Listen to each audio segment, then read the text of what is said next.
Before we get started, a quick disclaimer. This podcast is for educational and commentary purposes only. Everything you're about to hear is based on publicly available information for government records, court documents, and credible news outlets. Brett Favre has denied any criminal wrongdoing and, as of this recording, has not been criminally charged in connection with the Mississippi welfare scandal.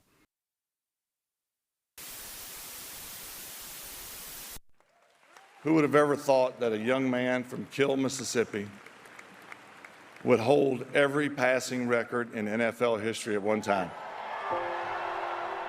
Every little boy in South Mississippi grows up idolizing Brett Favre. His accolades on the football field, what he's done for the state of Mississippi, everybody's proud of. New developments in the controversy involving Brett Favre. Favre has been linked to that scandal before. And it looks very, very bad for Brett Favre. There was a period, clearly, where powerful people were benefiting from TANF funds here in the state of Mississippi. It's sad, it's disappointing, and we're not saying that he knew about where the money was coming from, but he had to know something. In 2019, the state of Mississippi began investigating what would become the largest welfare scandal in state history, discovering nearly $80 million in federal welfare money intended for the poorest people in the nation's poorest state were allegedly misspent by the rich and powerful. Among those accused, hometown hero Brett Favre.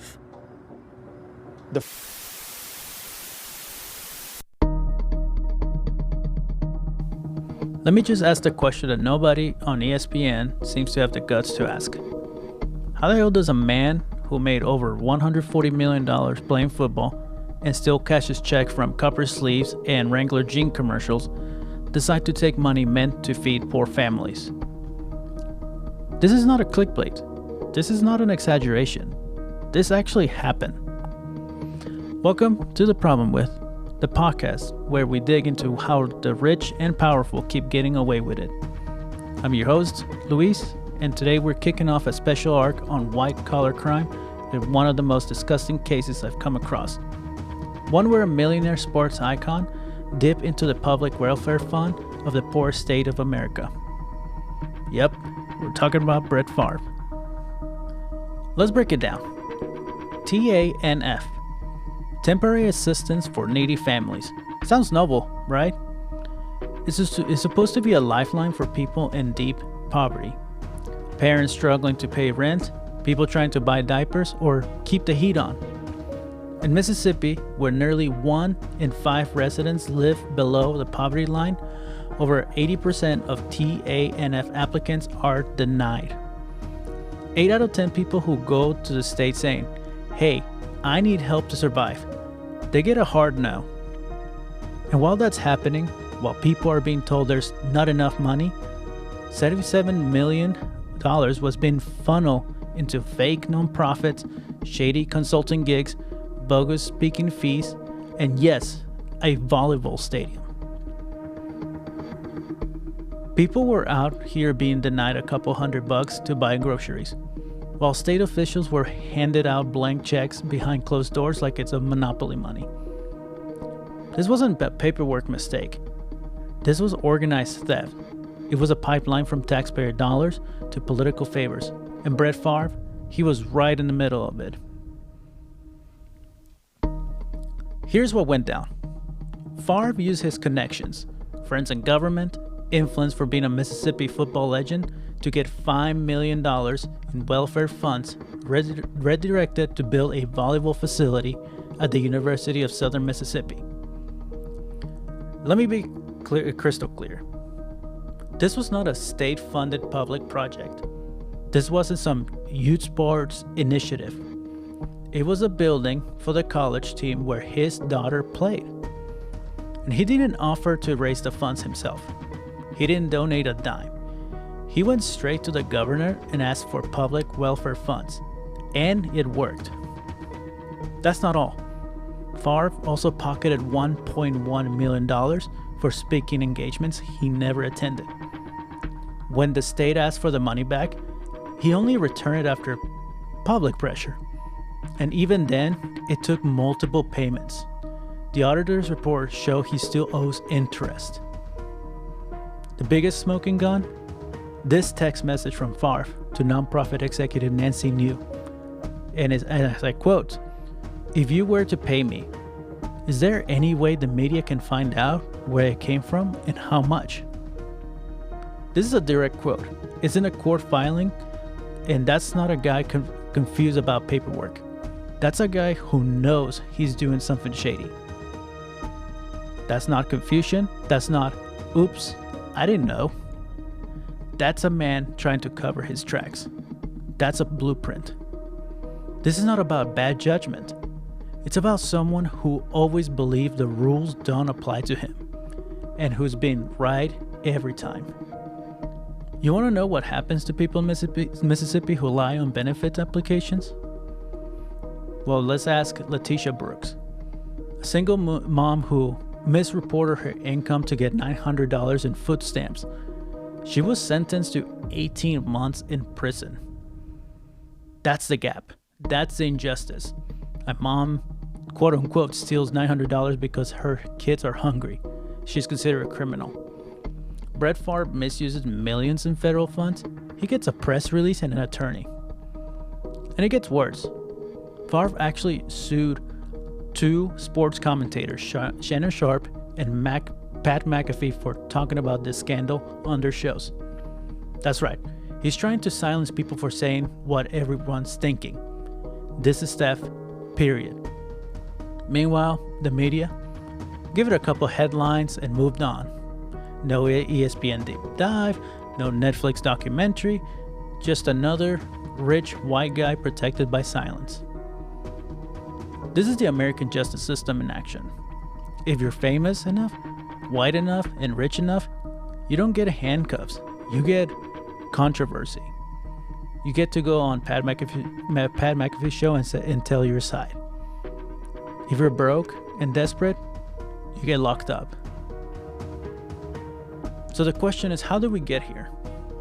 How does a guy that with that much money and that much privilege still ends up stealing from the poor? The answer? Because this is who he's always been. This didn't come out of nowhere. This is decades of red flags getting swept under the rug. The league covered for him, sponsors stayed quiet, the media looked the other way, and the rest of us, we were just told to cheer. Favre's been dodging accountability his whole career, from drug abuse that the league ignored to sexual harassments they brush aside, to business scams and his welfare mess. He's been protected by his fame every step of the way. This welfare scandal, it didn't start a new chapter. It closed the book. In the next segment, we're talking through that history, scandal by scandal. Up next, the full Favre playbook, the Vicodin years, the Jen Sturger text, the concussion spray, the welfare money. This isn't one bad call. It's a whole career of skipping the consequences. On the night of June 21st, 2019, my wife and I were driving in our bright orange Jeep when I got a call from the governor of the state of Mississippi. He was calling me because he was afraid that the head of a state agency that reported to him was taking a kickback. The head of the agency was a man named John Davis, and his agency was important. It's called the Department of Human Services, or DHS, and it hands out welfare money in Mississippi. In our state, that meant tens of millions of dollars. Bryant had been told that a check for one of the vendors to DHS was actually going to a P.O. box owned by John Davis. That looked fishy. It looked like maybe the vendor was trying to pay Davis in exchange for a contract with DHS. So we started an investigation.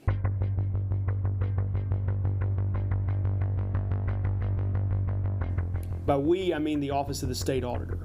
My team and So now that we laid out how Brett Favre got caught up in one of the biggest welfare scandals in Mississippi history, the next question is simple. How the hell did we get here? Because this didn't just fall from the sky. This didn't just start with a volleyball court. This was a slow burn, a career filled with red flags, shady calls, and media spin. And somehow, every single time, he walked away clean. This is the Favre playbook, and today we're flipping through every page. Favre was born in Gulfport, Mississippi, raised in a tiny town called Clinton, or Kill, depends on the report. The population, back roads, and pine trees. He played under his dad, a tough-as-nails high school coach, and earned exactly one Division I offer. Not Alabama, not LSU. Nope. Southern Miss.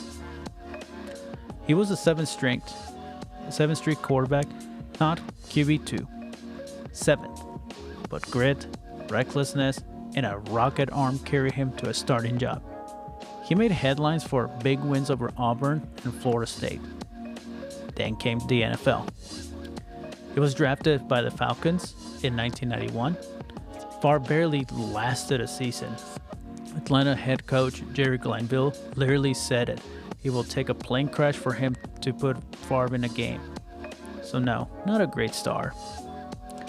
But in 1992, the Packers rolled the dice. They traded a first-round pick for a guy who had thrown 4 passes and 2 of them were interceptions. And it worked. Favre exploded. 3 MVPs in a row, a Super Bowl ring. He became the face of the NFL. A gunslinger, Iron Man, good old boy with a Wrangler contract. He played 297 consecutive games, broke almost every quarterback record of his era, and got a ticket to the Hall of Fame in Canton in 2016. Look, I'm not gonna lie, dude could ball. He made football fun. But we're not here for a highlight reel. We're here for the scandals, and let me tell you, they go way back. Let's start in 1996. In 1996, Favre publicly admitted that he was addicted to Vicodin, a powerful opioid. Not just using it for pain, he was abusing it. At one point, Favre was taking up to 15 pills at a time. He told an ESPN, "I knew I had a problem. I couldn't stop." He then entered rehab twice and returned without missing a single game. No league penalties, no internal probe, just applause for his courage. Now let me be clear. I'm glad he got help. Addiction's not a joke. It's deadly, it's destructive, and it doesn't care if you're rich or broke, or it doesn't care about your race, or sex, or gender. But here's where I call BS. If this was a third-string lineman or some kid from this practice squad, you think he gets treated like Favre? You think ESPN's calling him brave? No, he'd be cut before the detox kicked in. Now let's move down even more the road in 2010. Favre, while he was playing with the Jets, he was accused of sexual harassing a sideline reporter, Jen Sturger. He sent out graphic voicemails, creepy texts, and yeah, the unsolicited dick pics. Deadspin broke the story. They had audio, screenshots, everything. The NFL's response? They fined him $50,000. Not for harassment, but for failing to cooperate with the investigation.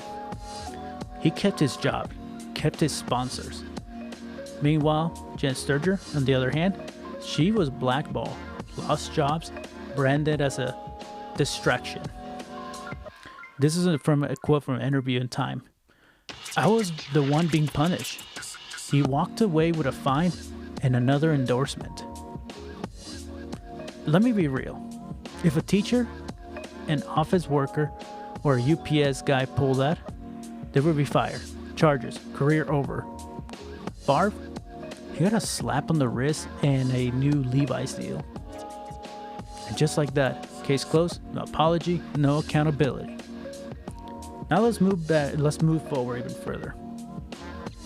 After he retired, Brett Favre decided to shift to entrepreneurship. Not football camps, not sports commentary. Nope, brain drugs.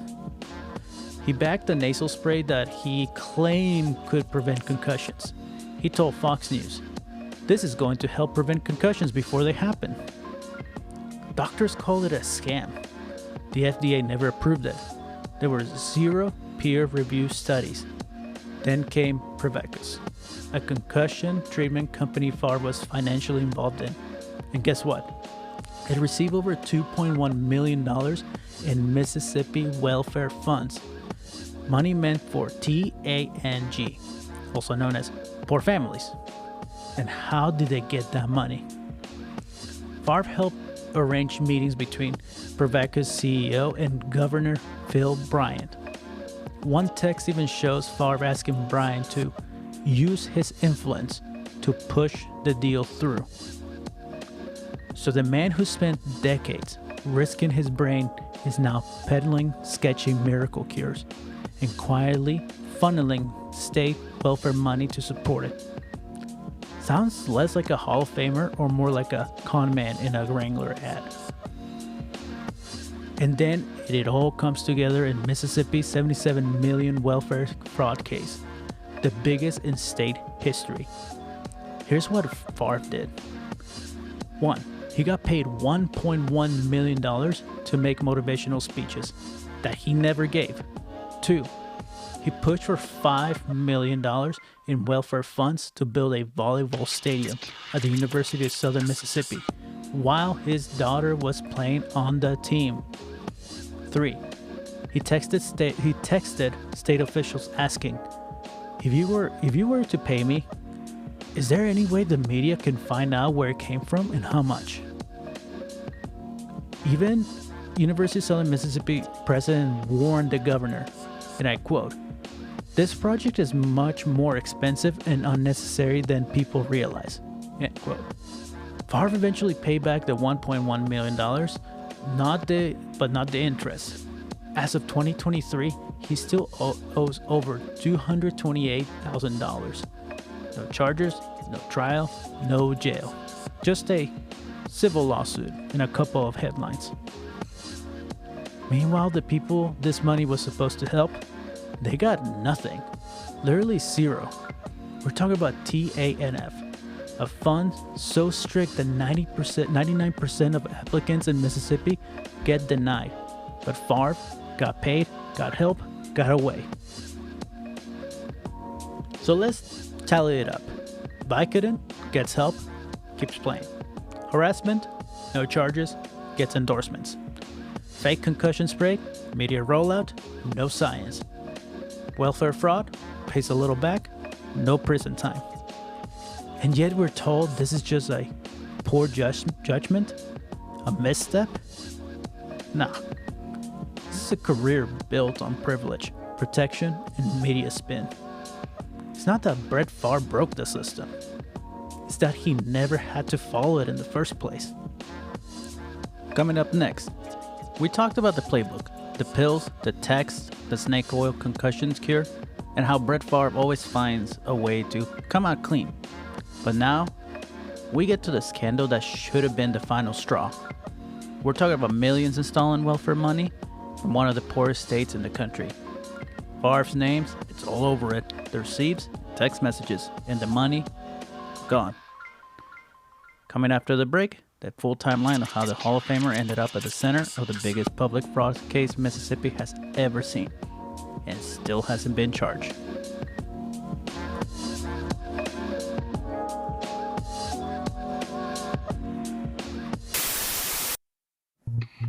You remember that story from a couple years ago where the former NFL quarterback Brett Favre was caught up in a state of Mississippi welfare fraud scandal.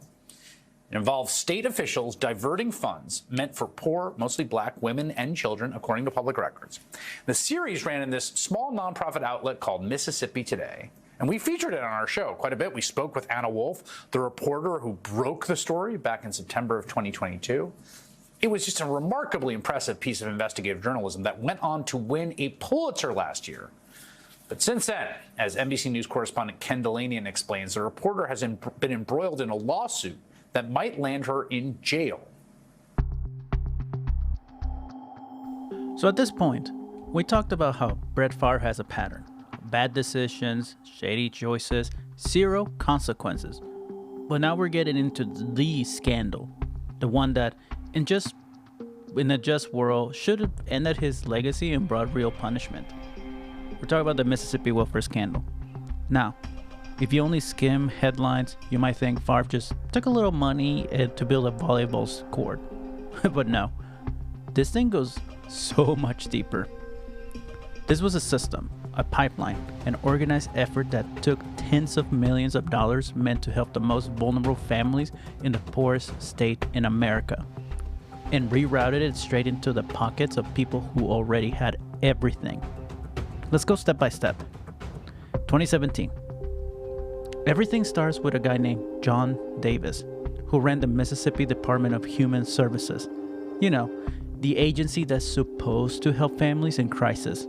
He had control over TANF. That's Temporary Assistance for Needy Families, as a reminder. We're talking federal dollars designed to pay for groceries, rent, and basic survival. But Davis had another idea. He started funneling millions of those dollars into shady nonprofits, specifically one run by Nancy New and her son, Zach. These weren't just casual errors or bureaucratic mistakes. It was intentional. A 2020 audit revealed Davis was approving massive payments for fake services, like parenting classes and motivational events that never happened. The state auditor, Shad White, later said, "This is the largest public embezzlement case in Mississippi history. It's appalling." And it wasn't just him. This involved nonprofit leaders, contractors, government officials, all in on it. The money meant for poor families. The result? State sponsor theft. Let's move to 2018.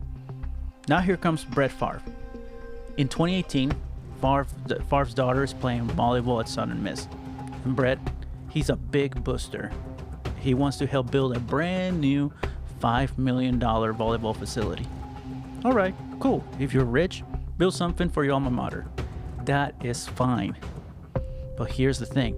He didn't want to use his own money. He didn't want to fundraise. Instead, he hits up Nancy New, the same woman funneling welfare money with John Davis, and says, "Hey, let's get this thing paid for." And then comes the text, the one that should have made every headline burn.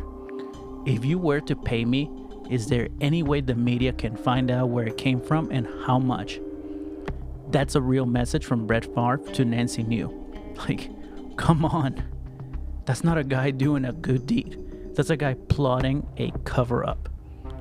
Later, texts show how even asked Governor Phil Bryant to use his influence to get it done. According to the court documents, Bryant texted Nancy New after Favre's request. "We obviously need to stay away from this or it could blow up on us." Too late, Phil. You blew up on your face. Now let's move to 2019. So this is where we haven't gotten done yet, guys. Favre was also trying to cash in on a sketchy concussion treatment, as mentioned earlier. It's a company called Prevacus. Supposed miracle drug to treat concussions. Except it had no FDA approval, no peer review research, and zero proof of success. Guess who had equity in it? Yep, Favre. Guess who helped funnel $2.15 million in welfare funds into it? Nancy New again. Favre pitched Prevacus to state officials. He wasn't just a bystander. He was actively moving poor folks' money into a business he had financially tied to. This is beyond shady. This is textbook corruption. Conflict of interest? Check.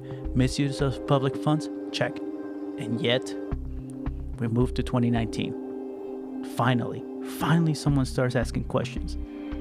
State Auditor Shad White begins digging, and what he uncovers is absolutely bonkers.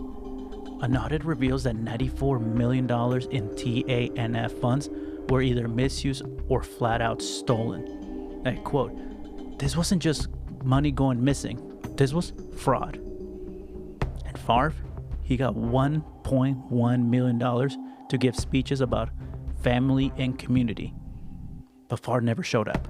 He never gave the speeches, he cashed the checks and disappeared. like a scammer ghosting your text after payday. Now let's move up to 2020.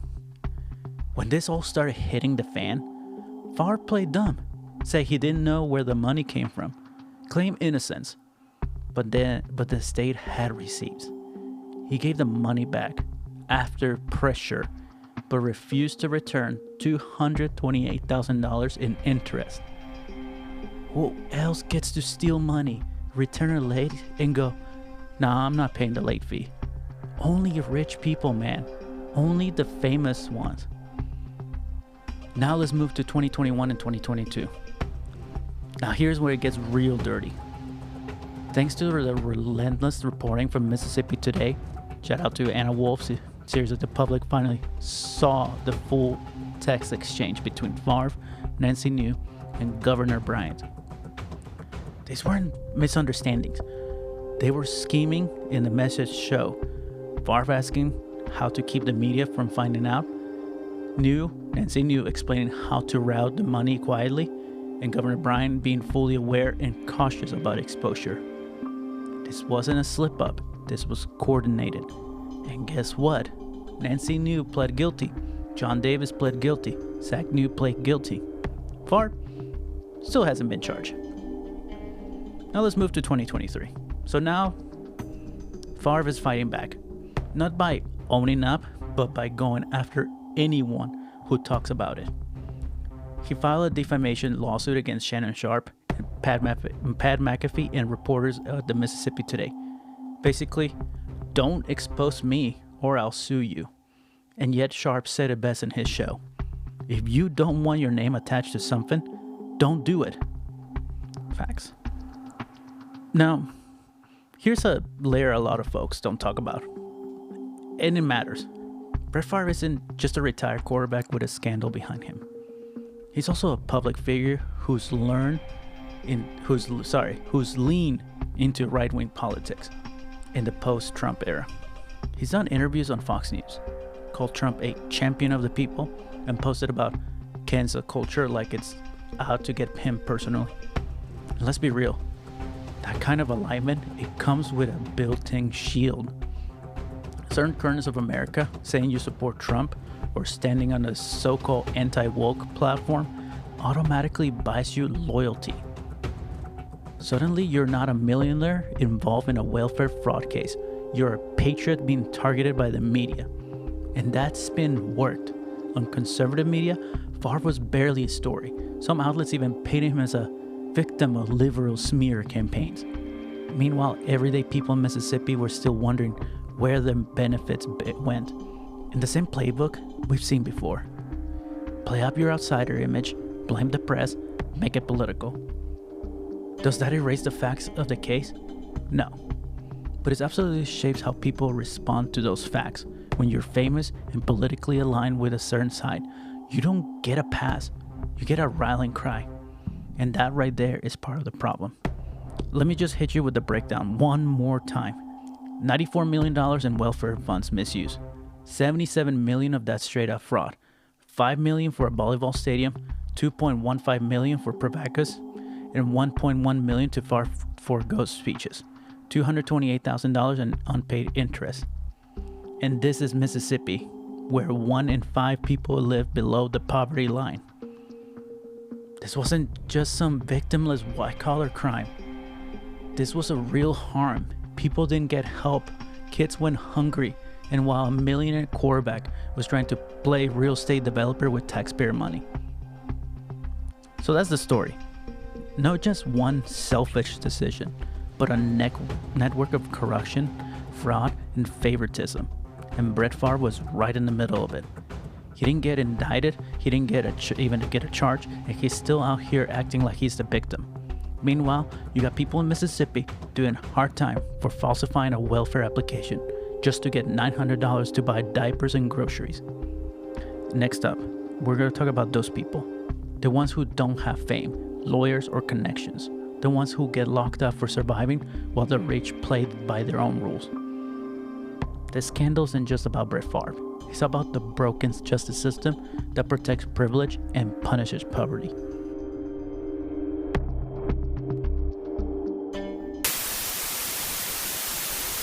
don't think none can tarnish it. Because if you go back and look at his history when he played in the NFL, they should have tarnished it already. I talked to people that was in the room when Brett Favre went into the Hall of Fame, and nobody mentioned about text messages that he sent to that jet masseuse. Nobody mentioned anything about the addiction that he suffered from. But yet T.O., they brought up everything. Can you imagine if T.O. would have had an incidents like Brett Favre off the field? T.O. still, to this day right now, would not be in the Hall of Fame. Yet they walked right past it like Brett Favre did nothing.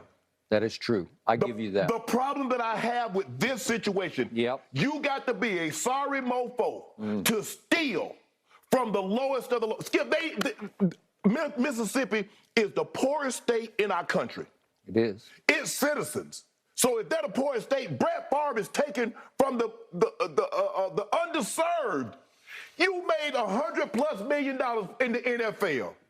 And they talk about, well, he didn't know. This is what Brett Favre texted. If you were to pay me, is there any way the media can find out where it came from and how much? So if you got to ask this question, is there any way the media can find out? You already know you're doing something wrong. The mere fact that you don't want anybody to know. So you know you're doing something wrong. And Skip, he wanted to seem so philanthropic. He wanted to change the perception of the narrative. He'd take money for some damn volleyball arena. Well, So now that we laid out how Brett Favre helped funnel millions of welfare dollars into pet projects while dodging every real consequence, let's talk about the folks who don't have NFL legacies, Super Bowl rings, and Fox News interviews backing them up. Let's talk about the people who don't have powerful friends, high-profile lawyers, or the ability to sue reporters just because they told the truth. Because this isn't just a story about Brett Favre. It's about what happens to everybody else. Let's start with Pamela Berry, a Mississippi mother who made a reporting mistake on her TANF application. The error that totaled $1,035 in overpay benefits. What did the state do? Arrested her, charged her with welfare fraud, and gave her 5 years probation and a criminal record. Now picture that, $1,000 error, and she's treated like a felon. Meanwhile, Brett Favre redirected millions and texted about covering it up. And he's out here doing podcast interviews. Next, we have Tiffany Taylor, single mom of 4. She told a housing authority her kids live with her full-time to qualify for rent assistance. The truth, they split between homes. She was sentenced to 6 months in jail for that. 6 months in jail. All for trying to secure stable housing in a system designed to make poor people jump through flaming hoops just to survive. Now let's go to Andrea Duvall from California. She failed to report that her husband had returned to her home while she was receiving aid, an overpayment of around $3,400. Her punishment, 2 years in prison. This wasn't a serial scammer. This was a mom dealing with a complicated home life, but that didn't matter. They locked her up and threw away the key, all while Brett Favre sitting on ranch land pretending none of this ever happened. Now let's go to Kiara Dudley, out in Michigan. She missed a reporting deadline while working a second job and trying to raise 2 kids. Overpayment came out at $1,200. She got 4 months in jail, probation, and had to repay everything. She said in her hearing, and I quote, "I wasn't trying to steal. I just didn't understand the paperwork. I was exhausted." I believe her because I've seen how confusing and degrading that system can be. Hell, half of the paperwork is designed to trap you into technicalities. Now let's go to Robin Johnson from Alabama. Used her deceased mother's EBT card once to buy $450 in groceries. That's it. She got 1 year in jail and a felony on her record. And she wasn't stealing to get rich. She was stealing to eat. Big difference. Meanwhile, Brett Favre helped funnel $5 million into a volleyball stadium and $2.15 million into a sketchy concussion drug company he was invested in, and nobody even knocked on his damn door. And then there's the infamous Linda Taylor, the so-called welfare queen from the 1970s. Yeah, she did abuse the system, but that story was weaponized, turned into a racist boogeyman image used to destroy welfare programs for millions of people who actually needed them. Ronald Reagan dragged her name through every speech, but corporate tax cheats, Wall Street crashers, CEOs who lay off 10,000 workers and take bonuses, nothing. Crickets. They turned Linda Taylor into a warning sign and turned Brett Favre into a role model. And last one for now, Stephanie McDade from Texas.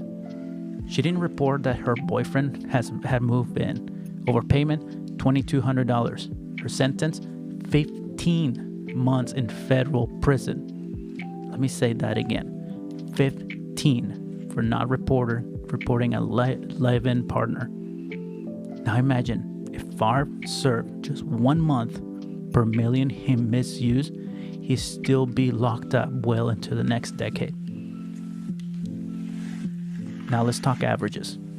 The U.S. Sentencing Commission data shows that 1. White-collar offenders often get 12 to 18 months, and even then many get off with probation. Welfare fraud cases, same sentence length but with harsher enforcement, fewer plea deals, and way fewer resources to fight back. And guess what? It's easier to arrest a single mom with no lawyer than it is to go after a millionaire with 5. And that's the point. This system isn't broken. It's working exactly as intended to punish poverty and protect power. Now we gotta say this out loud. Most of the people in these welfare fraud cases, women, black and brown, and poor. Meanwhile, the folks pulling off the largest white-collar scams, corporate fraud, insider trading, security manipulation, they are overwhelmingly white and wealthy. It is not a bug in the system. That's the system. Brett Favre is what happens when a justice system sees money, celebrity, and whiteness and decides, nah, let's look the other way. And here, this is where the media comes in. When you commit fraud, even $600 on an EBT car, your mugshot ends up on a 6 o'clock news. But when Favre does it, it's silence, or worse, a spin. I mean, ESPN took months to even mention the story. Fox News barely touched it, and when they did, it was wrapped in allegedly and is a media smear language. They're not journalists. They are brand protectors. They're more worried about upsetting fans than exposing the fraud. And look, we can't ignore the elephant in the locker room. Favre is politically aligned with Trump, as mentioned earlier. He's rallying against cancel culture and appears on right-wing outlets all the time. In that image, it works like armor. He's got millions of fans who will defend him no matter what he does, because they don't see a fraudster. They just see a good old boy under attack by the liberal media. That's not justice. That's propaganda. And it keeps people like him untouchable. Here's what it all means. Brett Favre helped direct over $8 million in stolen welfare funds, and he's free. But for the rest, Pamela Berry, 5 years probation. Tiffany Taylor, 6 months in jail. Andrea Duvall, 2 years in prison. Robin Johnson, 1 year in jail. Stephanie McDade, 15 months in federal prison. Kara Dudley, 4 months in jail. Latasha Smith, probation and threat of jail. Linda Taylor, national scapegoat for generations. This is the American justice system. 2 sets of rules, 2 Americas. One where people steal because they're hungry and go to jail, and the other one where people steal because they're greedy and get away with it. So yeah, this isn't just about Brett Favre. It's about a country where poor folks serve time for a mistake on a form, while rich men text about hiding the money trail and still get to host radio shows. So you hear all of that, and it's easy to feel angry. Honestly, you should be angry. But after all the facts, all the numbers, all the stories of people getting crushed by a system that was never built to protect them, we gotta take a moment to step back. Because this isn't just about what happened, it's about what it means. So before we wrap, I want to leave you with something a little more personal, something to sit with. Let's talk about the bigger picture and the cost of looking away.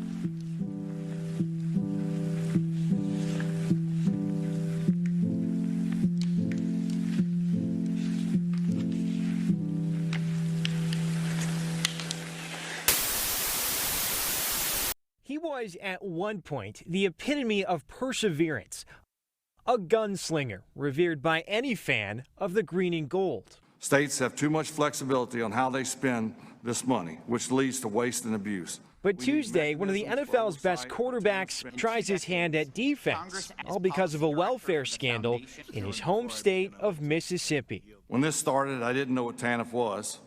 Now I know TANF is one of the country's most important welfare programs to help people in need. In 2020, the state auditor found $77 million from the Temporary Assistance for Needy Families, or TANF program, never went to those families. A little more than $8 million made its way to Brett Favre.